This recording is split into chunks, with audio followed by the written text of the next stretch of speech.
Ao meu lado, o ex-ministro Rogério Marinho, do PL, que foi eleito senador com mais de 708 mil votos. E é exatamente com ele que eu converso agora. Boa tarde, senador agora, né? A gente já pode chamar assim. Em primeiro lugar, parabéns pela sua eleição.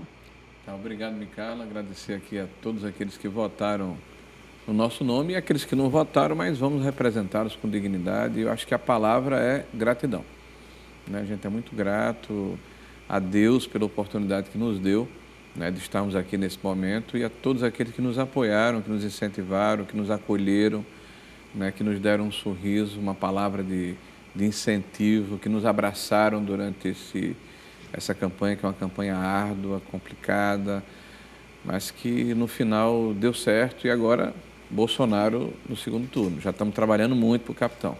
E agora, assim, eu até, né, para começar a falar, como é que fala senador? Qual é a sensação, hein, de escutar senador? O que é que sente aí, Rogério Marinho? Seu pai foi senador, né, Micaela? Então foi inclusive nesse, né, nesse de 1/3. Então você conhece bem o tamanho da responsabilidade, né, e a força que um senador pode ter, desde que saiba exercer bem essa atividade, né? Meu avô tentou ser senador em 1974, 48 anos atrás. Então, também é um resgate desse processo que calou muito fundo na nossa família, né? Numa pessoa que para mim é uma referência muito bonita, que é meu avô João Marinho. Então, quero até agradecer e fazer com que essa homenagem seja para ele também, né? Meu avô, meu pai, minha mãe, que faleceu há um ano, minhas irmãs, minha esposa, a família que esteve muito junto conosco, né? Mas a sensação, ela é uma sensação boa, mas uma responsabilidade também muito grande, né? Eu sei que há muita expectativa, né? Assim, há muita vontade de que esse voto se transforme de alguma forma a vida das pessoas. E é nisso que a gente quer focar, né? A gente quer fazer diferença. Eu quero ser um senador, né, que permita que o Estado do Rio Grande do Norte volte a se orgulhar da sua representação.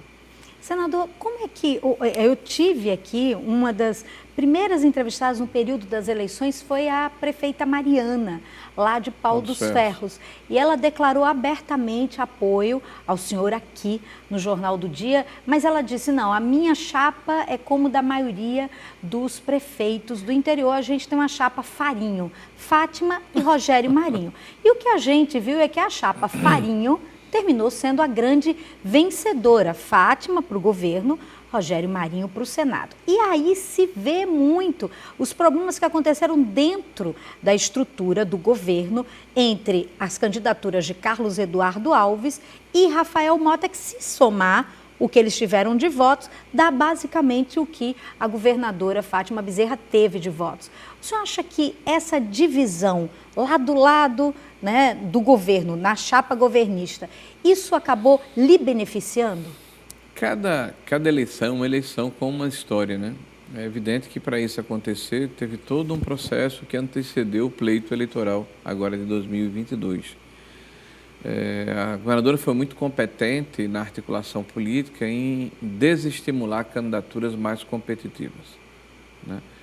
Desde a candidatura do próprio Carlos Eduardo, né, do presidente da Assembleia Legislativa, né, do prefeito de Natal, Álvaro Dias. Então, ela de uma forma muito competente do ponto de vista político, desarticulou essas candidaturas.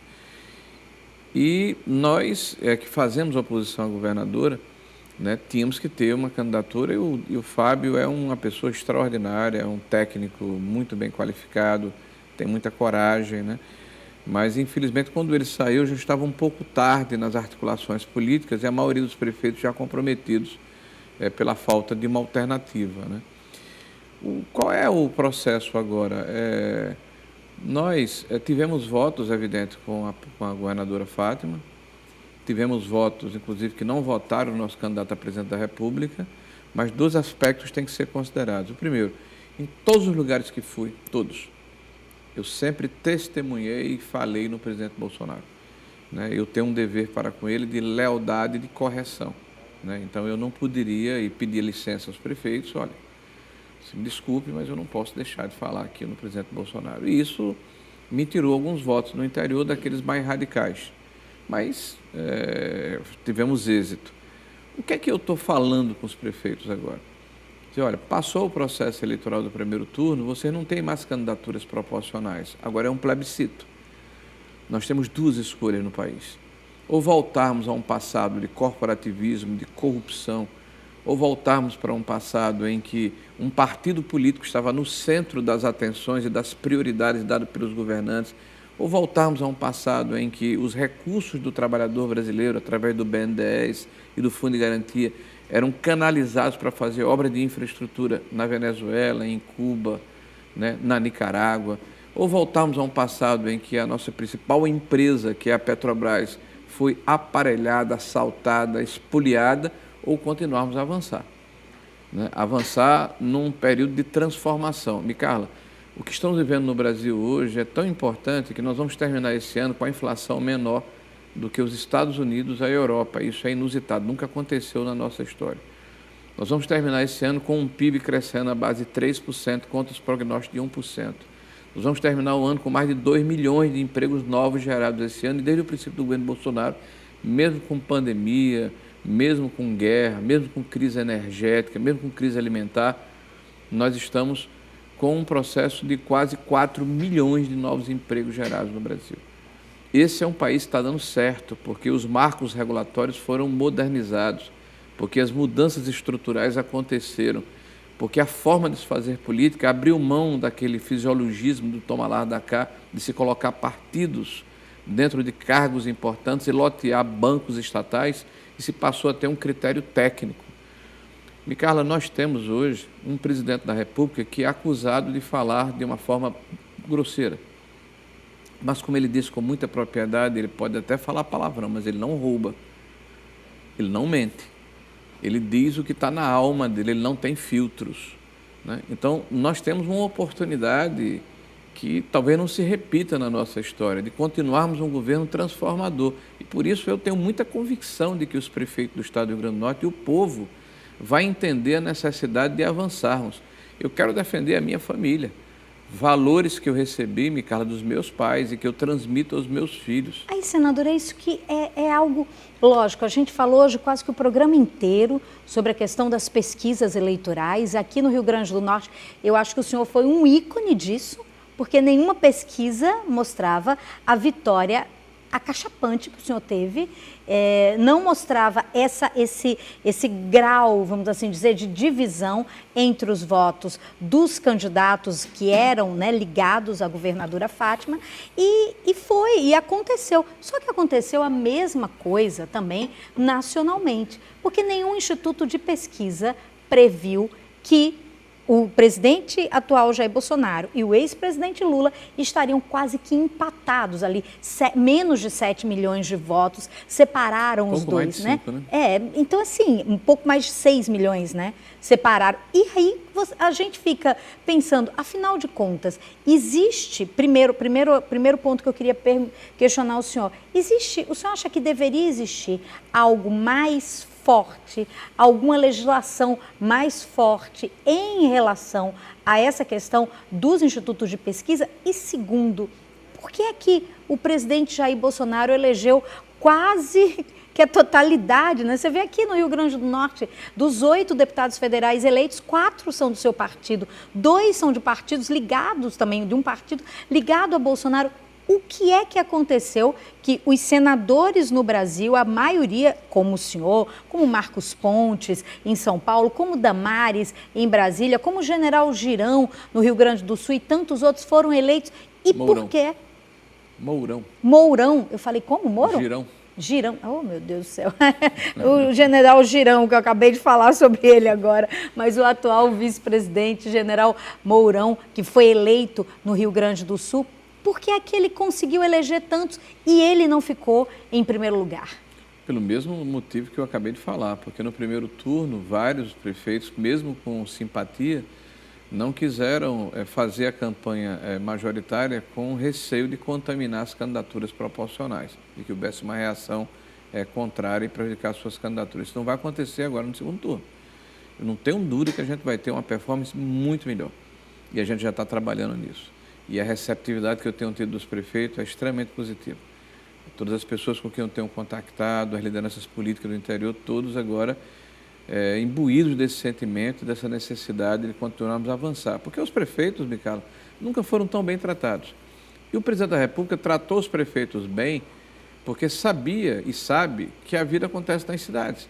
É lá que o cidadão precisa do atendimento médico, de uma escola de qualidade, precisa que o lixo seja recolhido, precisa que haja uma assistência social. Não adianta o dinheiro ficar em Brasília. E hoje os prefeitos têm o pagamento dos seus funcionários em dia, dos seus fornecedores em dias e recursos para fazer investimentos com recursos próprios. Então, essa é uma mudança extraordinária que ocorreu neste governo do presidente Bolsonaro. O cidadão que está me ouvindo agora, nos assistindo, sabe que o Auxílio Brasil está em R$ 600. Isso é o piso. Muitos ganham 800, 1.000, 1.200 reais. Recurso que não é um recurso extraordinário, mas é suficiente para uma família mais fragilizada do ponto de vista econômico satisfazer as suas necessidades mais básicas. É evidente que nós gostaríamos de dar mais, mas existe um problema chamado regime fiscal. Então, tudo que está sendo feito no Brasil tem que ter também essa responsabilidade para evitar que a inflação volte, para evitar que o desemprego volte, para evitar que haja um desequilíbrio na economia, como ocorreu no governo do PT. É bom lembrar a população que está esquecida que em 2015 e 2016, nós perdemos 3 milhões de postos de trabalho no Brasil, que a inflação beirou 14%, que nós estávamos pagando um juro exorbitante, porque ninguém confiava mais no governo, que o país desceu ladeira abaixo do ponto de vista econômico. Por isso que a presidente Dilma foi impeachmentada, por imperícia, por incapacidade gerencial e pelos erros do ponto de vista fiscais. Eu vou agora só dar uma pausa, porque a gente vai continuar essa entrevista agora no nosso YouTube da TV Ponta Negra.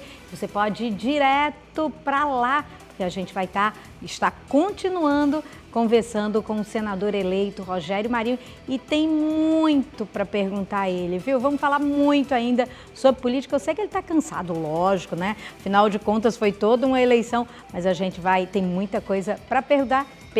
Te espero no YouTube da TV Ponta Negra.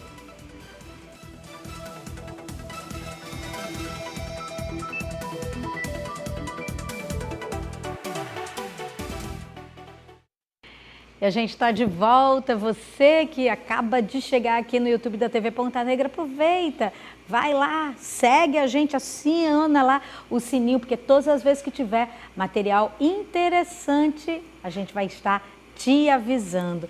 Senador, eu queria agora perguntar ao senhor, voltando vamos assim dizer, às terras de Poti, voltando à questão aqui do Rio Grande do Norte, o seu principal adversário, Carlos Eduardo Alves, ele sempre disse, inclusive deixou claro que iria ajudar a governadora Fátima a se eleger. Olha, você agora vai ver o que é ter voto em Natal, porque o PT, historicamente, sempre teve problemas em Natal, em relação a essa questão eleitoral.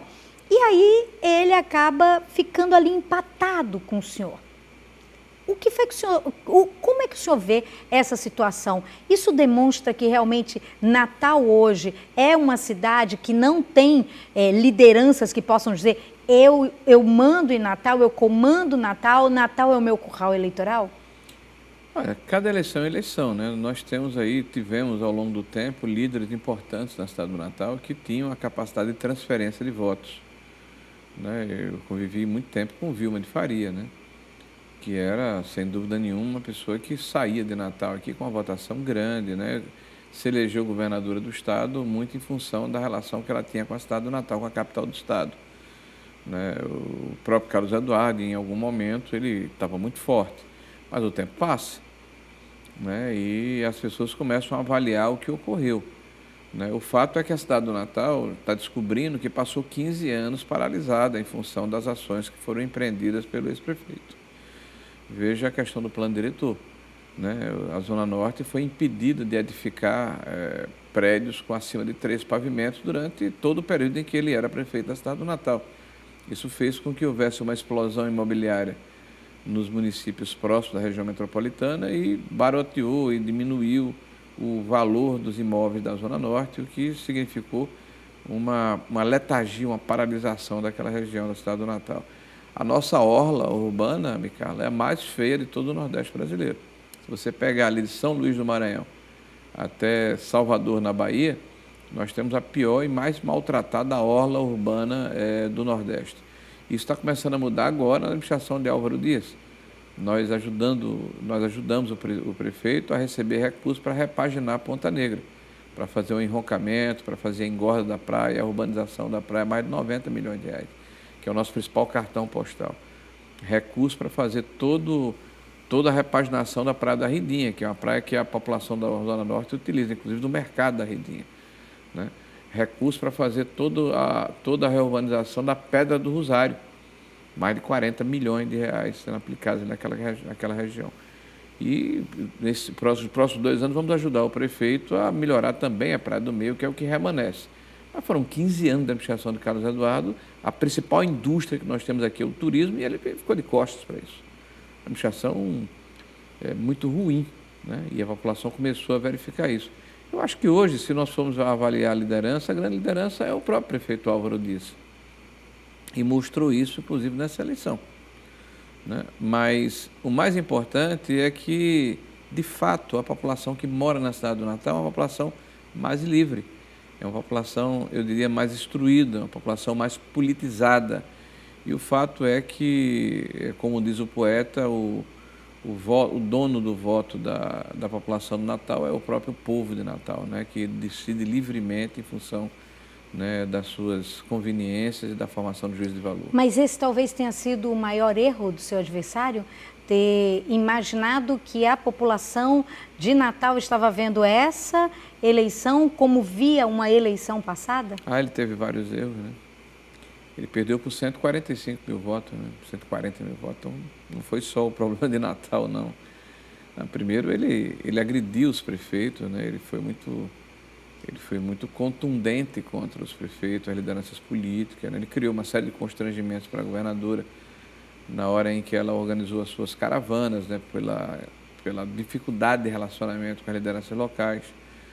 Eu acho que ele judicializou em excesso o processo eleitoral. A gente nem começou, antes de começar a eleição, ele já ajuizou contra nós uma AGE, né, que é uma ação em que ele nos investiga pelo fato de termos como ministro ajudado o Estado do Rio Grande do Norte com recursos, se quiser equilibrar o pleito. Então ele cometeu uma série, e não foi candidato ao governo do Estado. Eu acho que foram erros sucessivos, a briga dele com o Rafael, enfim. Eu acho que a gente tem que falar de coisas produtivas, né? Agora é virar a página, então. Vamos para frente aí já. Então, nesse virar a página, senador, como é que o senhor vê agora? O senhor iniciou falando sobre essa questão de agora, né? Um segundo turno que se inicia. O senhor tem esperança de que o presidente Jair Bolsonaro possa ser reeleito? Bom, vou falar aqui para o seu público. Eu não tenho esperança, não, eu tenho convicção. Eu acredito que a população do Brasil, ela tem um perfil, na sua grande maioria, conservador. É uma população que respeita a vida, né, desde a sua concepção. É uma população que não quer a descriminalização da droga, né? Nós achamos que a droga ela é a desagregação das famílias, né? É um veneno que destrói os jovens, os adolescentes. A população brasileira é cristã, na sua grande maioria, e nós temos um presidente que fala em Deus e trouxe a religião para dentro do Palácio do Planalto. Ele nunca começou uma reunião de trabalho sem uma oração, para que aquela reunião fosse abençoada e que nós tivéssemos a oportunidade e a possibilidade, né, de, com o resultado daquela reunião, ajudar o povo brasileiro, né? A população brasileira é uma população temente a Deus e que sabe do que está acontecendo nos nossos países irmãos aqui da América Latina, da desagregação econômica, do caos político, né, da luta estabelecida entre classes, dessa divisão que não nos interessa entre nós e eles, entre brancos e pretos, entre homossexuais e heterossexuais, entre católicos e evangélicos, que a esquerda teima em jogar como bandeira de campanha. Então, essa população vai saber reagir e nos dar a vitória, que vai ser uma vitória do povo brasileiro, né? A vitória das famílias brasileiras. A vitória de um país que precisa ter a possibilidade e a capacidade de crescer dentro do seu potencial. E 4 anos não é suficiente. Nós precisamos de mais 4 anos do presidente Bolsonaro para que o país fique de tal forma que quem quer que venha de forma subsequente não consiga mais tirá-lo dos trilhos. Agora, senador, e a partir de agora, já que a gente está falando, né, das coisas futuras, como é que o senhor imagina que a partir de agora vai ser o seu trabalho nesse segundo turno? Vai descansar agora só depois, só em novembro? Como é que vão ser esses próximos dias de campanha aqui no Rio Grande do Norte? Micaela, você sabe, quem está na atividade política, essa questão do descanso é muito relativa, né? O meu projeto é eleger o presidente Bolsonaro e em novembro voltar a trabalhar em Brasília, em dezembro, preparando já a nossa chegada ao Congresso em princípio de fevereiro, né? Eu tenho um dever de lealdade para com o presidente da República, de admiração, de respeito e essa lealdade ela se estende ao meu país, aos meus filhos, à minha família. Então eu não vou dormir, eu não vou descansar, eu não vou parar, né? Eu vou fazer o que for possível para reeleger o presidente Bolsonaro.